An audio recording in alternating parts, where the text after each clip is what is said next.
باب تعاهد ركعتي الفجر ومن سماهما تطوعا. Ta'ahud. Ta'ahud is from ahd. What does ahd mean? A promise, a covenant.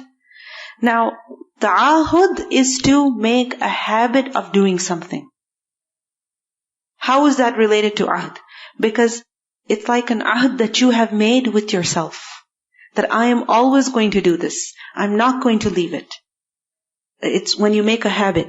So, ta'ahudi rak'ati al-fajri, being in the habit of praying the 2 rak'at of fajr, meaning always performing them, never leaving them, whether at home or while traveling. وَمَنْ سَمَّاهُمَا تَطَوُّعًا. And those who called these 2 rak'at tatawwu', voluntary. So in other words, what Imam Bukhari is clarifying over here is that while it is very important to observe these 2 rak'at, you should still remember that they are not fard. They're not wajib. They are tatawwu', they are voluntary.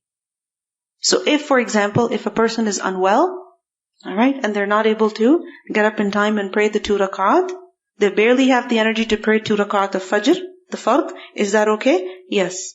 But it should not be a habit that every day a person is leaving the sunnah.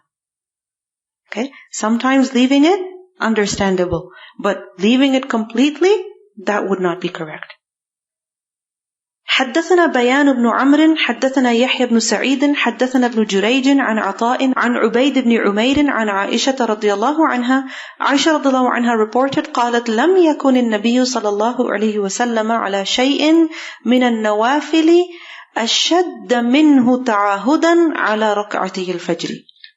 Aisha radiallahu anha reported that لم يكن النبي, the Prophet sallallahu alaihi wasallam was not على شيء من النوافل, over any of the voluntary prayers, أشد منه تعاهدا, more regular in observing them, على ركعتي الفجر, over the 2 rak'at of fajr. Meaning, the way he always observed these 2 rak'at, he did not observe any other voluntary prayer like that. In other words, he never left it. Never left it. This was his habit. So this hadith shows us the importance of these 2 rak'at.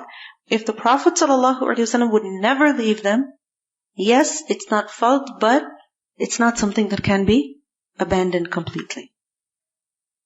And we see that the Prophet ﷺ did pay special attention to these 2 rak'at in that he made them khas. How did he make them khas? Because he would always observe them. Okay? Khas as in special significance. How did he give special significance to these rak'at? Firstly, the fact that he always observed them. Right? Secondly, he mentioned their virtue. And what is the virtue of these 2 rak'at? That they are better than the world and whatever that is in it. Better than the world and whatever that is in it.